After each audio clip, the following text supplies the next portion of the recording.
much. Let me first say how glad I am to be present in this assembly, which I think is indicative of how the young people in Kenya and hopefully Africa intend to proceed going forward.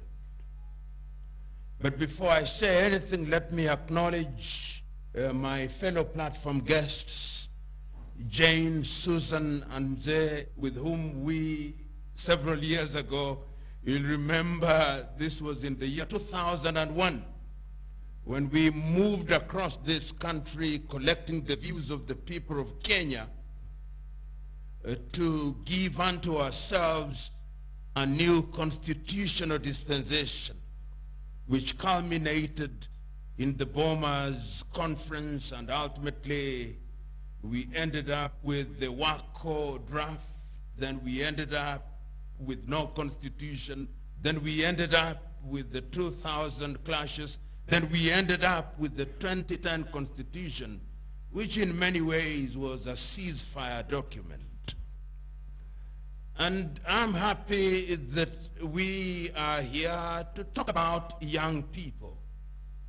Mwalimu Nyerere of Tanzania used to say in Kiswahili, siri ya maendeleo ni watu, ardhi, na siasa safi. And he would say again, siri ya maendeleo ni vijana wenye malezi bora, siha njema, na bongo kali. There is a sense in which no society throughout history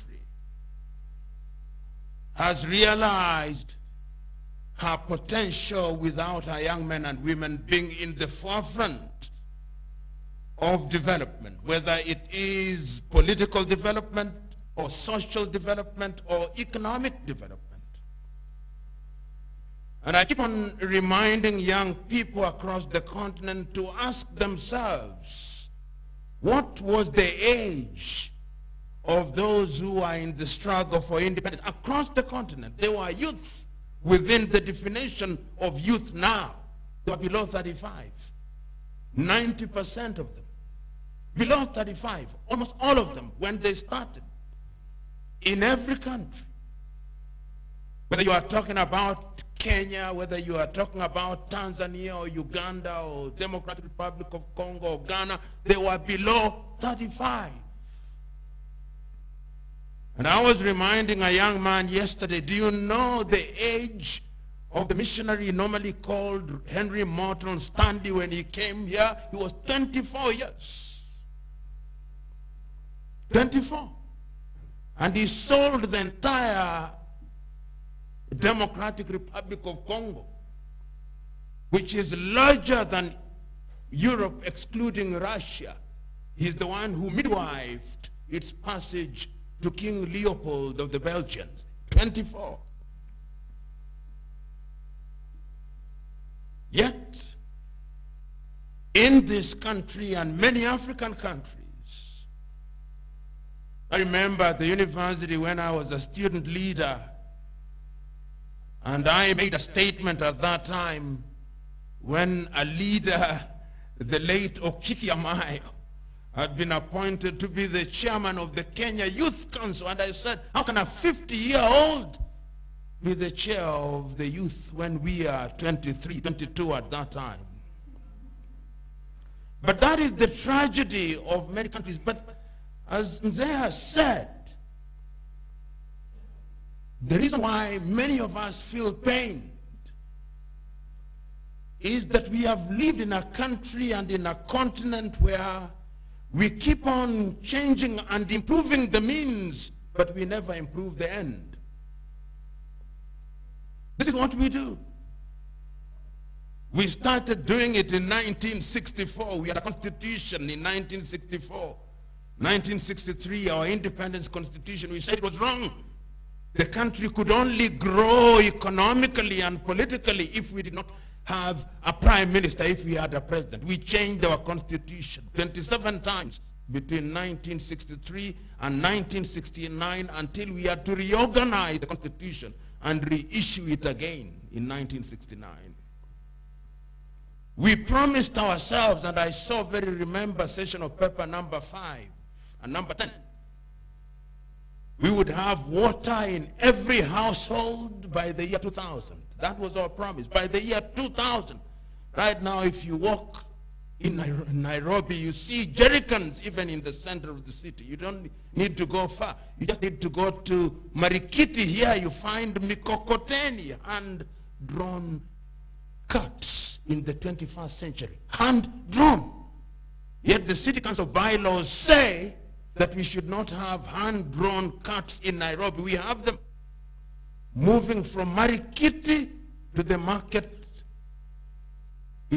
next to Aga Khan. I remember as I grew up in Nairobi in 1970s and 80s,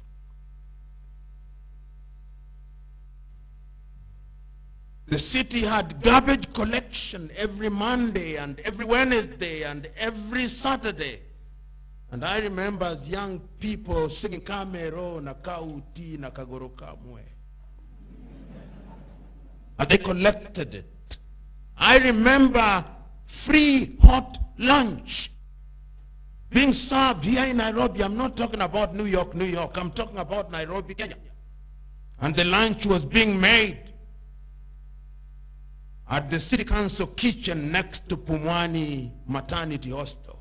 Nairobi used to function, so they should not tell you they are improving Nairobi. They are trying to go back to the past. I remember City Park here was an outing for people, and people had boats there, and there was the park in the inn. That was Nairobi. So there is a sense in which things have gone down. I remember when we were young and we were Form 4 students during the holidays, you could go to industrial area and get a job and be paid 100 shillings as a Form 4 or even a Form 2 during the holidays. It happened. We lost the plot somewhere. This history and this context is necessary that it may inform how we are going into the future. Mzee Abdullah here tells you, even as recently as 1985, 86, when we were graduating from the University of Nairobi, you left the university, you left Form 4, you left even Form 2 after Kenya Junior Certificate, and you got a job. And you didn't need to know anybody. There was no technical know-how. It was technical know-how. Yesterday, a lady, a widow from my rural village, rings me and tells me, my son went to Russia for 7 years and has a master's degree in geothermal studies. He came back 7 years ago, not a job. Holder of a master's degree, not a job. And he's just, there are many of them like that, PhDs, no jobs. And yet, despite the best intention of the governments that we have had, whenever we think we have a solution, a new wound appears, which means there is something that we are not doing right. We are going to the lake to look for fruits and going climbing trees to look for fish. That is our problem. Until the day that we are able to diagnose our problem and to prescribe the right medication, will be with Mzee Yamo. These policies that people sit in verified AI in government offices, sometimes sponsored by donors, where come with one-size-fits-all solution, is, I'm trying to look for a good word to say a nasty thing, but I can't find it. It's nonsense. It's completely nonsense. The assumption, as my good friend Susan says, that everybody will be a business person when you give them 50,000. That is complete nonsense. And the people who are telling you that, no, it's nonsense. And we should call them out. And what people do, out of 10 young people, you give them that 50,000, only 2 will possibly have a testimony. Only 2. Then you create all these funds, Uwezo Youth, and each one of them is run by bureaucracies. The cost of running the bureaucracies is sometimes more than the money that is available for distribution to young people. And I'm suggesting, despite their best intention, the intentions may be noble and good, but you are not about to solve the problem through that avenue. The problems are going to be solved by conscious recognition that the things we are trying to do have been done elsewhere unsuccessfully. Go to the Scandinavian countries, to Denmark, Norway, and Finland. See how they are dealing with their young people. See how they are dealing with their women and women affairs. There is this fiction, and I call it a fiction because it is a fiction.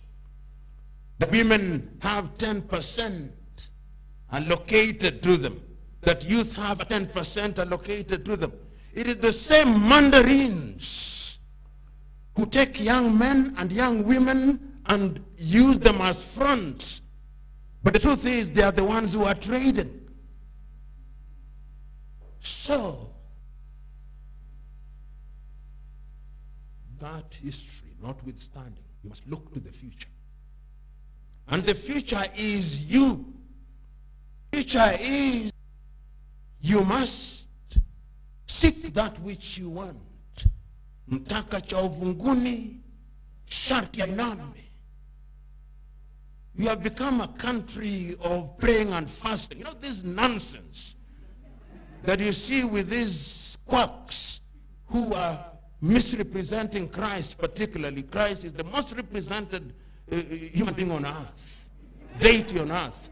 They don't do that, the Prophet Muhammad. I'm telling you to pray for your business to be successful. How can it happen? In that way, of course, God is ever immanent and present, and he helps those who are working hard. If you believe in him and you do things, talking about entrepreneurship. Look at Uber. Somebody wanted to interview me about Uber from the United States. I just didn't respond because I hate Uber. Why should somebody be sitting in the United States of America? He has not a single car. Makes money. Is there not a group of young men and women who can have that application? And we have our own application that is Kenyan made. Isn't there? Is there not a single university that can do that for us? Isn't there? Is that not the kind of entrepreneurship that we need in the context of the fourth industrial revolution? And then what you do is to go to government and say, we are not going to fight competition. This is a global world. But if Uber wants to operate here, we are going to make them pay 2 times the tax to protect our local market. That is the kind of policy that I want to see in government. That is the kind of policy that I want to see to help you in that level of entrepreneurship, so that you are part of the policy making and the implementation of the laws. Look at the arts. Arts. The day before yesterday, I met a young man who was a student at the University of Nairobi. He came to our office, our foundation office, and he tells me he's a comedian. And he has mastered the speeches that I make. He recites them word for word. He sent me music this morning. That young man is a talent that should be nurtured. Trevor Noah is a multi-millionaire in dollar terms. What infrastructure facilitates. And he's an employer of many. My friend Namuki, Churchill. How many has Churchill grown? Nobody helped Churchill. There was no deliberate effort. The government should do that. Churchill is the kind of person that you give a loan of 50 million at no interest at all to nurture talent and to create talent. That is in the arts. Look at cinema. My friend Charles Bukeko went to be with our Lord only recently. Papa Shirandula. How many did he create? Jalango, Wilbroda. I remember when we were young, we were talking about Mzepembe, Othorongo Mwakatwende Danger, Ojwang, the Nyuka quarters of this world. In other parts, there's no difference between Nyuka Quarter and Desire, Washington. No difference. There is no difference between Wilbroda and Beyonce Knowles. It's only the infrastructure. There is no difference. In fact, I think they are better because they are not even scripted. They are people who just learn. And I'm saying that there is no shortage of young people in the arts who can do that. And you can go into very many areas, but what is it going to take? Look, on Sunday, we went to visit a friend of mine, Mzee Dauda, here in Lavington in what is called urban agriculture. Urban agriculture like this is planting sukuma wiki and onions in Lavington. You can do it in your own house, just 2 sacks. You plant them at levels of 1 week, 2 weeks, so that you have sukuma wiki, which you want zambazi menyunyajita. Agriculture. You know, Koigi Wawa Mwere has written a book which I genocide in Kenya, the curse of it. And he says that the problem of young Kenyans is that they have been hypnotized by low voltage ethnic to be furthered to uplift you economically. At least 50 people to bring the spiritual angle. You read the Holy Quran. Arab Muslims have read the commentaries of Abu Hurairah, the lover of the cat. How many of you here? Apart from Zay, I know he has. If you read Hurairah and the Sunnah of the Prophet and the beginning of Islam, during the Hijrah, while he was running to Medina, I'm using this to talk about tenacity. When you have a course, follow it with tenacity, morality. Even when you are an entrepreneur, you must be ethical. You know, I see thieves in this country, and there is no shortage of them. Many of them. I was just telling somebody this morning, I have about 16 acres of land in my rural village, and I can't fence it. Somebody has 10,000 acres. What do they want to do with it? So, as you get into entrepreneurship, remember to be effort for everything that you do. I said I was going to be spiritual a little. If you are a Christian, how many of you read the Bible properly? Very few of you. Even if you don't believe, just read it as a storybook. There is great wisdom to be gleaned there. And there is a person called Paul of Tarsus who is a disciple of Christ. He says, those who do not work should not eat. Labor. Labor. And you use what you have. I'm going to refer you as Christians to three references in the Bible. The one is to be found in the book of 2 Kings, the encounter between Elisha in the Bible and a widow. And the widow goes to Elisha and says, as man of God, I do not have anything and the debtors are coming to me. Then Elisha asks, what do you have? He says, I have some little oil. And he says, go and get all the vessels from your neighbor, and below and behold is filled with oil. And the Bible then records that she sold it and remained with some to live on. God uses what you have. The other reference that I'm going to make to you is to be found in the book of Exodus. The story of Moses when he is on top of the mountain of God.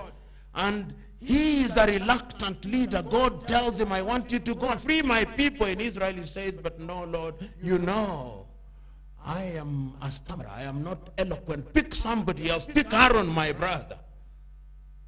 Then he tells him, and what do you have in your hand? He says, just a rod. like the nomads would have, just a rod because they were nomads and shepherds. Down. And it turns into a snake. And I remember that rod in the dramatization of the film Ten Commandments, which there are many 10 Commandment movies, but I want you to watch this one. The movie 10 Commandments, 1956 by Cecil B. DeMille, with Charlton Heston as Moses. When he goes back to Egypt, he tells the Pharaoh, you'll bring us, Ramses III. He tells him, this rod that you sent me away with is the rod that now makes kings bend. God uses what you have, the rod. And the last one is to be found in the book of Matthew, at chapter 4, verse 23. It's also to be found in Mark and all the Gospels. It's the only miracle in the Christian Bible that is recorded in all the Gospels, from Mark to Matthew to John. And it is the story of the feeding of the 5,000. When they had withdrawn and then they were fed, Christ did not ask for manna to be rained from heaven. He said, is there somebody with something? And a boy emerged. His disciples said, there's a boy here with 2 fishes and 5 loaves. And we are told that he fed them. Those of you who are praying for manna, the kitchen where they used to make manna in heaven was closed. They no longer make manna. So I'm saying to you, as I conclude, that the talent that you have is critical. Susan said something. What is your generational ambition? What do you want? A friend of mine called Dauda works with me in other places in the slums. Whenever he talks to people in those areas, he asks the young men to list 10 of their problems. List 10 of your problems. And they are quick to list them. 10 times they have a solution to the problems. The problem with African governments is that they don't ask people that. They think they know your problem. They think they know solution to your problems. And 9 out of 10 times they fail. I'll conclude with a good example, which is a good example of monumental failure. There was a man called Geoffrey Sachs. He was around the world talking about millennium villages. Did you hear about them? During the days of the Millennium Development Goals, he came up with millennium villages. One of the millennium villages was a famous place in Nyanza in game called Barsauri. And they built hospitals, they built many things, and during the period when they were there, it looked like it was successful. You go to Barsauri now, dead. Dead. Because it was a donors program. It did not come from them. Lazima iwe na chimbuko kutoka kwako. Jishinde ushinde, we say in Kiswahili. Jishinde ushinde. It is when you conquer yourself that you are going to be able to do this. So today, this is the day when you must now go. And I'm still on the spiritual dimension. You know, when the prophet went to be with the Lord, Islam was a very little religion. Really, very little. Those of you who know, and he does. And he'll tell you how in the first years after the after the Prophet Muhammad, peace be upon him, there were how many fitnas? Those of you who have read the Muslim, how many fitnas? When they were fighting Abu Bakr, Ali, who is to take over from the fitnas. But after a short while, because they were disciples who believed in the word, the message is alive today. The message is alive today. So look at yourself as disciples. When Christ died, from a human perspective, Christ was a failure, a monumental failure. In fact, his disciples had gone. Peter, everybody had gone. Are you not a stranger? Are you the only stranger in Jerusalem? Did you not hear of the great teacher who came and was a worker of wonders, and that he was crucified? And then, somehow, as they are resigned, they are walking on their way to Emmaus. A third man appears, and they are telling, are you not a stranger? They do not know they are talking to the Christ. There'll be those who will doubt, like Thomas, who say, but he's resurrected, and then they go into the day of the Pentecost, when cowards become men of valor, 120 of them, and the world has never been the same again 2,000 years later. So this thing that we are talking about is intergenerational. So, young men and women present here, if you come to Mandera, if you are going to Mandera, go and change. It starts from your village. This idea that you are going to change the whole world, that is romantic. Change your village. Just change your village. And when you begin, if we all begin to change our little villages, our counties will change. And if our counties are changed for the better, then Kenya will change. You know, I was very glad when they talked about masks. When I saw people in Kitui beginning to make masks, no, that is level 1. When I saw people in Riverton beginning to make masks, I was happy, because once we have started making them, then we can begin to talk standards. Then we become international standards. And you are the ones who are going to make it happen. This young man here and my good friend Nene, these are men and women. The young man here, and I know he's been doing monumental things in Migori, and we have worked with him in my foundation. Young men doing great things, young men and women doing great things. So go out into the groups. Don't remain on the drawing board for too long. Don't lament for too long. Look at the future. The future is bright, but you must make it bright. I conclude with these veritable words of a great lady, Mother Teresa of Calcutta. And this is what she said.